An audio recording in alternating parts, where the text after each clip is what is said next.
استغفار پڑھنا، اللہ سے توبہ کرنا دنیا کی نعمتوں کو حاصل کرنے کا ذریعہ بھی ہے اور آخرت کی بھلائی کا ذریعہ بھی ہے۔ سورۃ نوح میں اللہ سبحانہ وتعالی فرماتے ہیں، حضرت نوح علیہ السلام نے اپنی قوم کو استغفار کرنے کو کہا، اور کیا کہا؟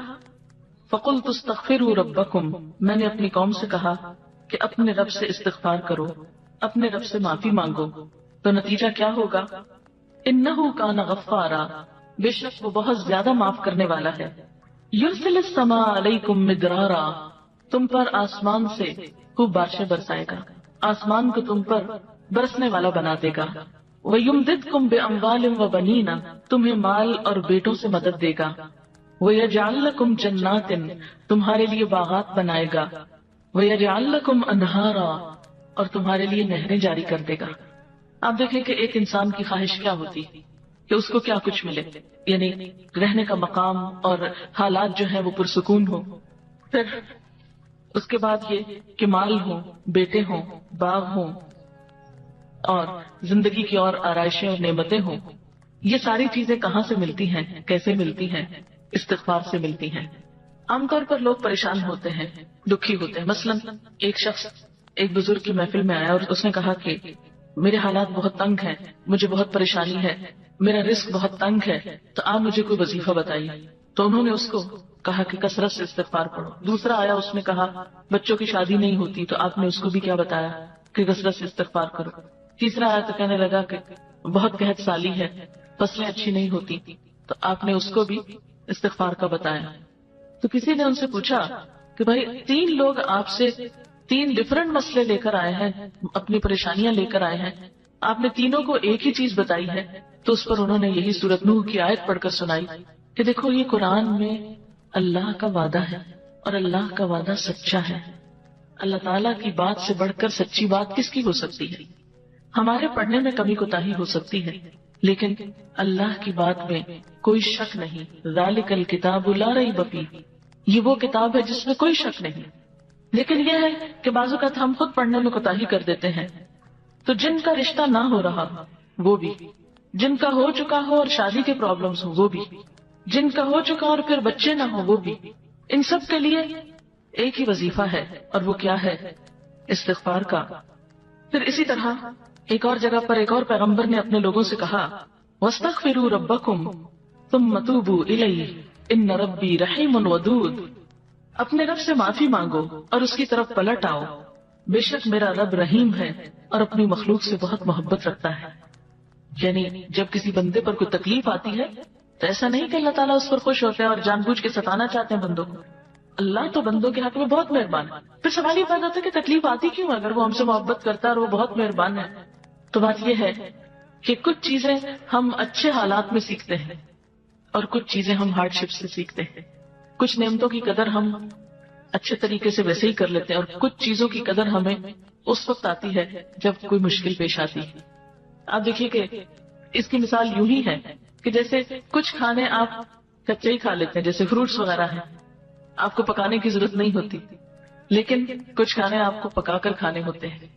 اسی طرح زندگی میں کچھ حالات ایسے ہوتے ہیں کہ جن میں آپ آرام سے سیکھ جاتے ہیں، یا کچھ باتیں آپ کو بغیر کسی مشکل کے سمجھ میں آ جاتی ہیں، لیکن کچھ باتیں آپ کو مشکل آنے پر سمجھ آتی ہیں۔ اور جس طرح انسان پختہ اور میچور ہوتا ہے مشکلات میں، آپ نے دیکھا ہوگا کہ جو بچے ہارڈ شپس میں پلتے ہیں وہ بڑے ہو کر ان میں اسٹیمنا زیادہ ہوتا ہے، لیکن جو بچے بہت نعمتوں میں اور نازوں میں پلتے ہیں وہ اتنے بہادر اور اتنے ہمت والے نہیں ہوتے۔ اس لیے دھوپ اور چھاؤں، غم اور خوشی، دونوں اس کائنات کا حسن ہے۔ دن اور رات ایک بہت بڑی نشانی ہے ہمارے لیے۔ تو اس لیے جب تکلیف آتی ہے تو اس موقع پر انسان اللہ کی طرف زیادہ رجوع کرتا ہے، اللہ کو زیادہ یاد کرتا ہے، زیادہ ذکر کرتا ہے، اور اس طرح انسان کے گناہ دنیا میں ہی معاف ہونے لگتے ہیں۔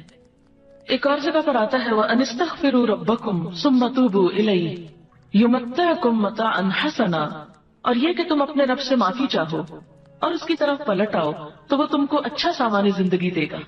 یعنی دنیا کی اچھی نعمتیں کس سے ملیں گی؟ استغفار سے۔ اور اس کے لیے دعائیں کیا ہیں؟ ربنا اغفر لنا، یہ قرآن پاکی کی دعائیں ہیں استغفار کی۔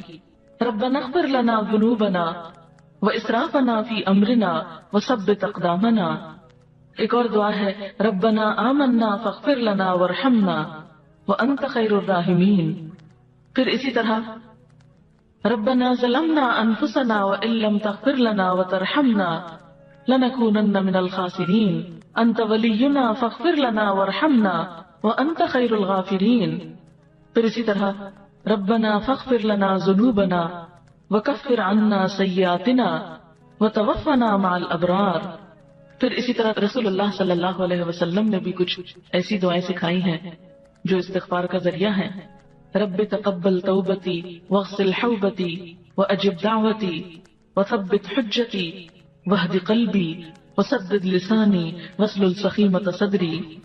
رب اغفر لی وتب علی انک انت التواب الغفور.